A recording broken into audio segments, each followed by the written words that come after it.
स्वागत आहे तुमचं विदर्भ किचनमध्ये. तर आजची आपली रेसिपी आहे कारल्याची भाजी. आता तुम्ही म्हणाल की काय कारल्याची भाजी, एवढी सोपी रेसिपी आम्हाला पण येते, पण प्रत्येकाची पद्धत वेगवेगळी असते. तर मी कशा पद्धतीने बनवते ते मी तुमच्याशी शेअर करते. आता यासाठी मी 1 पाव कारले घेतलेले आहे, स्वच्छ धुवून पुसून घ्यायचे. आता प्रत्येकाला कारल्याची भाजी आवडतेच असं नाही, लहान मुलांना तर ही भाजी नकोशीच असते आणि मोठ्यांना पण बऱ्याच जणांना आवडत नाही, कारण कारलं कडू असल्यामुळे बरेच जण खात नाही. आता कारलं म्हटल्यावर थोडं तर कडू असणारच ते, त्याशिवाय कारल्याची भाजी कसली.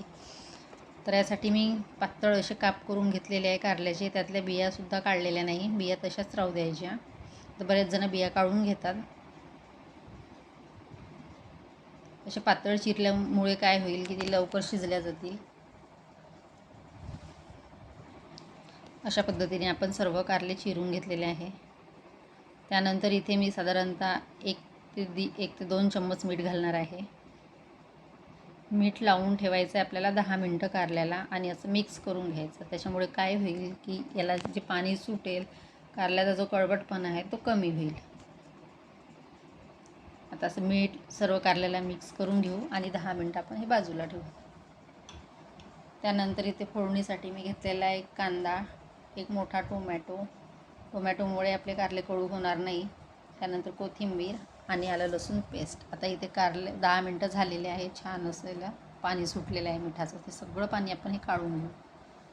परत एकदा कारले व्यवस्थित मिठामध्ये मिक्स करून घ्यायचे आहे.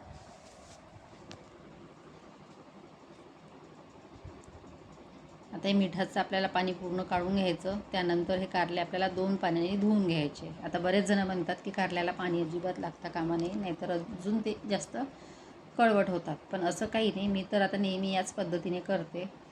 साधारणतः 2 पाण्याने धुवून घेते. धुवून घेतल्यामुळे काय होते की जे कळवटपणा आहे तो खूप कमी होऊन जातो आणि बिया पण त्यातल्या निघून जातात.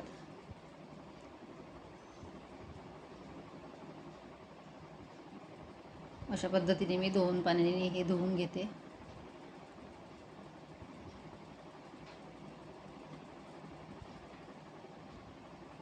आता आपण हे सर्व कारले छान असे पिळून घेऊ आणि बाजूला काढून घेऊ. ते जे वेलीवरचे छोटे कारले असतात ते कमी कडू असतात आणि जे हे आपल्याला बाजारामध्ये मोठे कारले मिळतात ते थोडे जास्त प्रमाणात कळवट असतात. पण ते आता सीझनमध्येच मिळतात. हिवाळ्यामध्ये भरपूर असे छोटे वेलीवरचे कारले मिळतात, या वेळेस मिळत नाही. आता इथे कढईमध्ये तेल गरम झालेलं आहे. यामध्ये मी 2 चम्मच तेल घेतलेलं. तेल चांगलं गरम झालं की यामध्ये जिरं, मोहरी, त्यानंतर कांदा,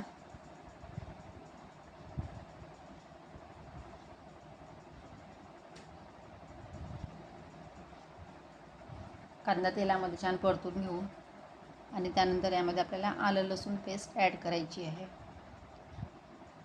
अगदी साध्या आणि सोप्या पद्धतीने, कुठलेही जास्त मसाले न वापरता.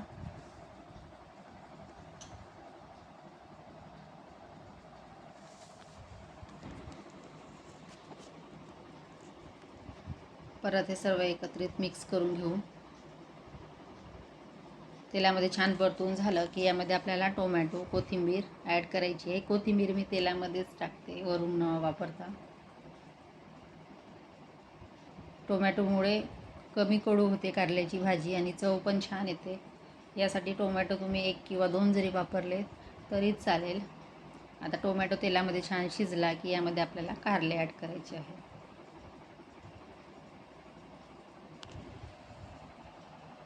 कारले आपण याच्यामध्ये एकत्रित मिक्स करून घेऊ आणि आपल्याला हे 5 मिनटं मंद आचेवर शिजू द्यायचे आहेत.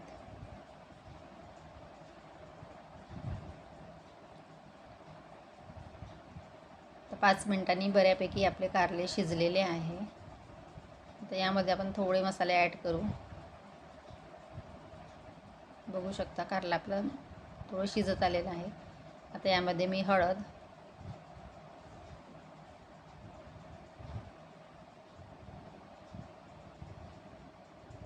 त्यानंतर लाल तिखट आणि मीठ बस बाकी एवढंच टाकायचं आहे, बाकी कुठलाही इतर मसाला वापरायचा नाही. कारल्याची भाजी अशी साधीच छान वाटते. आता हे सर्व एकत्रित मिक्स करून घेऊ आणि परत 2 ते 3 मिनटं आपल्याला ही कमी आचेवर शिजू द्यायची आहे. नंतर 2-3 मिनटामध्ये आपली भाजी तयार.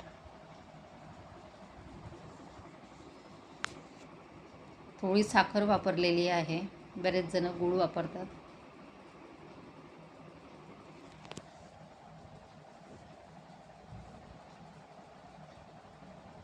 मी इथे लिंबूचा वापर न करता टोमॅटोचा केलेला आहे. टोमॅटोमुळे छान होते भाजी. आता बघू शकता आपली कारल्याची भाजी शिजून छान अशी तयार आहे. ही भाजी तुम्ही टिफिनवर, सुक्की भाजी छान होते आणि न खाणारे सुद्धा आवडीने खातील.